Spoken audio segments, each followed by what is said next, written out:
Assalamualaikum warahmatullahi wabarakatuh. Hari ini anda bersama saya Muhammad Najmuddin bin Muhammad Asli dari DIPEH 3C untuk membincangkan tajuk yang diberi Al-Istislah. Okay.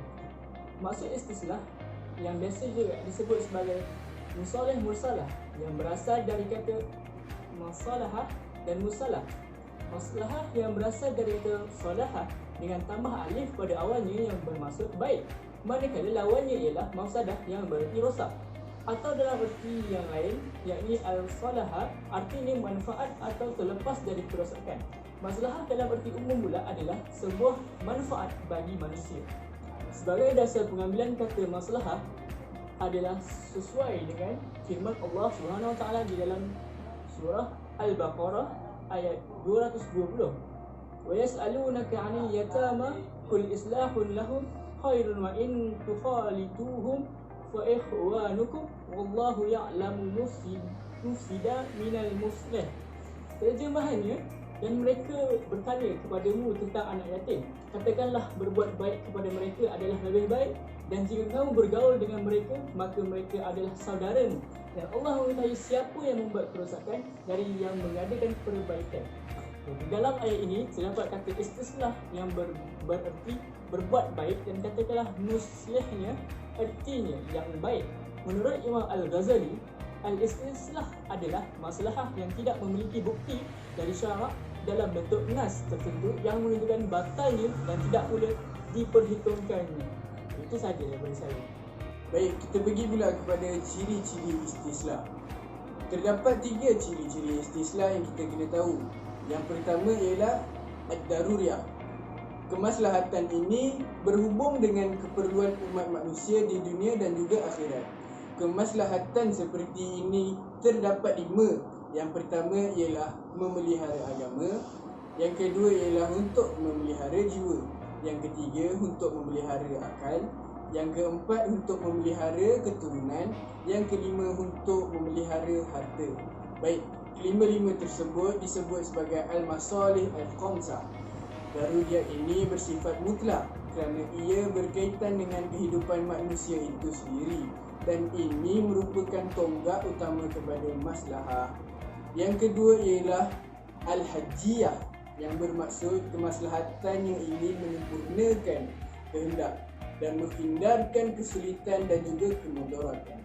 Contoh yang terdapat ialah dengan berbuka puasa dan mengosarkan solat ketika sedang bermusafir.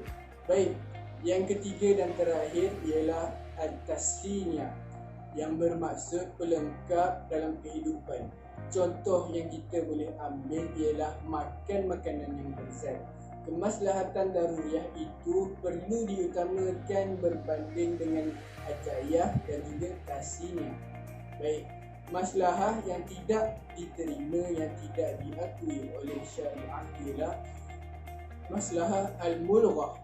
Contohnya sepasang suami isteri yang melakukan jima', ataupun bahasa yang lebih mudah difahami ialah bersetubuh di siang hari ketika pada waktu bulan Ramadan. Sekian, terima kasih. Assalamualaikum warahmatullahi wabarakatuh. Nama saya Muhammad Irfan bin Haya. Saya dari kelas DIPEH 3C. Okey, hari ini saya akan membincangkan syarat-syarat istislah. Okey, ulama-ulama telah meletakkan syarat-syarat yang ketat untuk menggunakan al-istislah ni sebagai hujah dan hukum. Okey, antaranya adalah Imam Malik dan mazhab yang menerima dari istislah, yang bertujuan untuk menjadikan masalah ini dipandang sebagai sumber hukum yang bergantung pada tuntutan syarak. Okey, yang pertama, masalah itu mestilah personal dan memiliki sifat yang sesuai jika diperhadapkan kepada kelompok nasionalisme. Yang kedua, untuk memudahkan dan tidak menyusahkan apa yang terjadi kepada umat Islam. Dan akhir sekalinya adalah penetapan hukum bagi sesuatu masalah harus selaras dengan tujuan syarak dan tidak bercanggah dengan dalil-dalil syarak. Okey, itu saja. Terima kasih. Bismillahirrahmanirrahim. Assalamualaikum warahmatullahi wabarakatuh. Nama saya Irfan Haris Mustafa daripada DIPEH 3A. Jadi saya akan menerangkan tentang pandangan ulama terhadap istislah ataupun pandangan ulama mengenai penggunaan istislah. Berdasarkan pandangan ulama Imam Malik dan Imam Ahmad serta para pengikut mazhabnya, mereka berpendapat bahawa istislah adalah satu nas kaedah yang diakui oleh syariat untuk menetapkan hukum yang tiada nasnya, dan maslahah yang dianggap sah untuk ditentukan menjadi hukum syar'i adalah maslahah yang tidak mempunyai ketentuan syarak. Ulama Malikiyah dan Hanbaliyah menerima bahkan menerangkan istislah sebagai dalil dalam menetapkan hukum. Imam Syafi'i dan sebahagian pengikut mazhabnya pada asasnya menjadikan maslahat itu dalil syarak walaupun ada yang tidak membolehkannya. Imam Syafi'i mengkategorikannya sebagai qiyas. Untuk itu ada beberapa syarat untuk menjadikan istislah sebagai hujjah untuk mengistimbatkan hukum, iaitu maslahah yang sejalan dengan syarak, tidak bertentangan dengan nas syarak, dan termasuk dalam kategori maslahah daruriyah, baik pun maslahat umum maupun peribadi. Pun Imam Hanafi dan pengikut mazhabnya menggunakan istislah sama seperti menggunakan istihsan yang sangat terkenal dalam kalangan ulama Hanafiyah. Contohnya, apabila suami isteri bercerai dan si suami meninggal pada tempoh iddahnya, maka si isteri berhak mendapat harta warisan pada suami.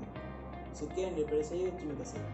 Okey, kesimpulan yang saya dapat buat tentang keseluruhan video ini ialah istislah ataupun biasa juga disebut sebagai masalah al-mursalah merupakan salah satu alternatif dalam menetapkan hukum terhadap suatu peristiwa yang tidak terdapat dalil syarak yang bersifat menerima atau menolaknya dengan pertimbangan dapat mewujudkan kemaslahatan atau menghindarkan keburukan bagi manusia dengan tetap selaras dan sejarah dengan maqasid syariah.